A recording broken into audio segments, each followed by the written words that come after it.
Знаете, вот приезжаю домой, побыв какое-то время в кругу семьи, месяца 2 от силы. Когда начинают кончаться деньги, меня тянет обратно в Россию. Расулджан Исхаков из Узбекистана вот уже 12 лет приезжает на заработки в Московскую область. На заработанные за эти годы деньги он женил сына, выдал замуж дочь, дал высшее образование младшему сыну, платит за обучение еще одной дочери. Но даже в такой ситуации в России можно что-то пока заработать и отправлять домой. Может, там кто-то и находит работу в Узбекистане. Лично для меня нет возможности зарабатывать такие деньги, как в Москве. Хотя бывает и задержка с зарплаты, согласен. Сложно стало жить, но меня и это устраивает. Россия занимает второе место после Соединенных Штатов Америки по числу мигрантов.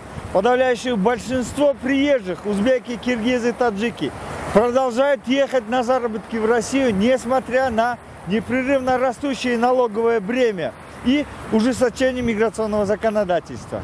Эксперты же говорят о резком снижении уровня доходов мигрантов в России в связи с кризисом и последующим за падением курса рубля. Жизнь трудовых мигрантов в России неуклонно дорожает.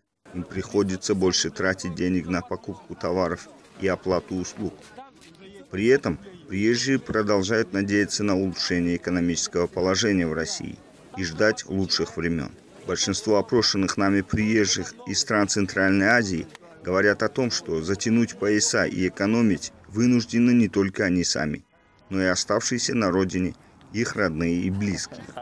То, что курс упал, да, и доллар повысился, вот из-за этого у нас как бы проблемы. Раньше я нормально зарабатывал, а сейчас нет никаких. Не знаю, почему так. Не знаю, кризис. Все кризис. Кризис – это время, когда Салат может стать генералом, да? Ну, надеюсь, надежда есть, мы можем заниматься бизнесом. Этим людям некуда деваться. Несмотря на экономический кризис в России, эта страна остается главным трудовым рынком для мигрантов из Центральной Азии.